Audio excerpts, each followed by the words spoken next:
ये आकाशवाणी गोरखपुर है। अब आप विकास राय से क्षेत्रीय समाचार सुनिए। प्रधानमंत्री नरेंद्र मोदी ने कहा कि काशी में बीता हर क्षण अपने आप में अद्भुत अनुभूतियों से भरा होता है। 2 वर्ष पहले अखिल भारतीय विहंगम योग संस्थान के वार्षिकोत्सव में एकत्र हुए थे और एक बार फिर शताब्दी समारोह के ऐतिहासिक कार्यक्रम में आने का अवसर मिला।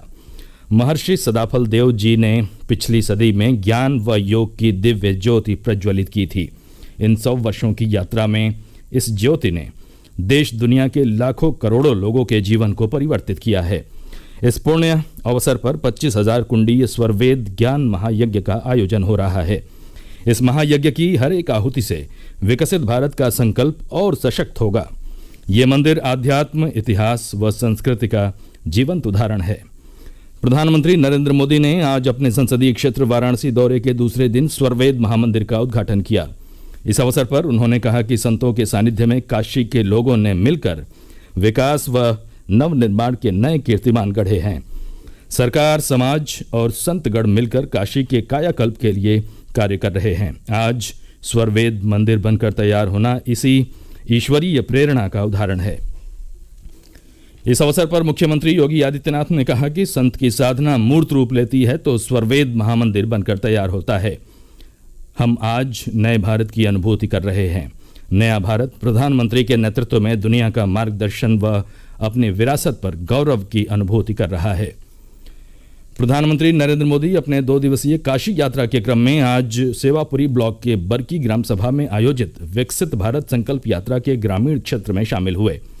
कार्यक्रम के दौरान मेरी कहानी मेरी जुबानी के जरिए लाभार्थियों ने प्रधानमंत्री के सामने मंच से उन्हें मिले सरकारी योजनाओं के लाभ के बारे में अपने अनुभवों को साझा किया।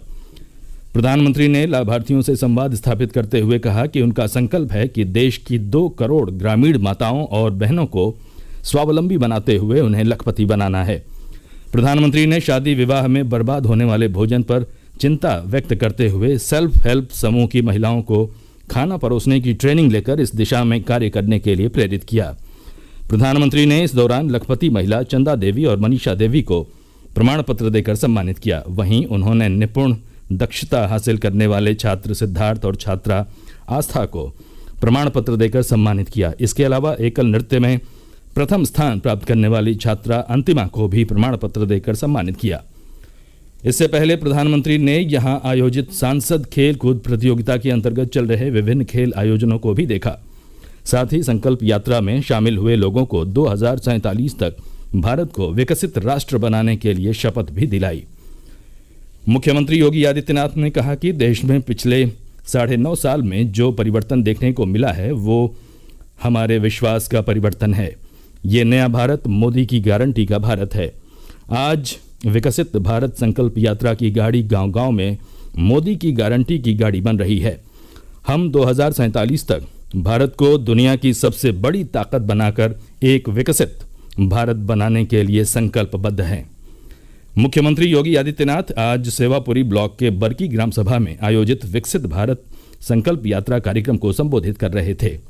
उन्होंने कहा कि प्रधानमंत्री के नेतृत्व में आज हम सब देशवासी एक नए भारत का दर्शन कर रहे हैं। वाराणसी के ज्ञानवापी प्रकरण में एएसआई द्वारा किए गए सर्वे की रिपोर्ट आज जिला जज अजय कृष्ण विश्वेश की अदालत में सीलबंद लिफाफे में दाखिल कर दी गई। अदालत में दाखिल रिपोर्ट पर प्रतिवादी पक्ष अंजुमन इंतजामिया कमेटी ने आपत्ति जताते हुए कहा कि पहले अदालत इस बात को सुनिश्चित करे कि यह रिपोर्ट सार्वजनिक नहीं की जाएगी और रिपोर्ट में कई बातों का अन्य लोगों से जिक्र नहीं किया जाएगा। इस पर वादी पक्ष ने भी आपत्ति जताई कि सुप्रीम कोर्ट ने सामान्य रिपोर्ट की तरह इसको भी दाखिल करने की बात कही है। ऐसे में प्रतिवादी पक्ष की आपत्ति अकारण है। दोनों पक्षों को सुनने के बाद जिला जज ने आगामी 21 दिसंबर को इस मामले की सुनवाई तय की है। मऊ जिले के मऊ दोहरीघाट रेल मार्ग पर 40 किलोमीटर लंबी नई रेल सेवा का प्रधानमंत्री नरेंद्र मोदी ने आज वर्चुअल उद्घाटन किया। इस अवसर पर जिले के दोहरीघाट में आयोजित कार्यक्रम के दौरान प्रदेश सरकार के नगर विकास एवं ऊर्जा मंत्री ए.के. शर्मा मौजूद रहे। उन्होंने बताया कि इस ट्रेन का संचालन सप्ताह में 6 दिन रविवार से शुक्रवार को होगा।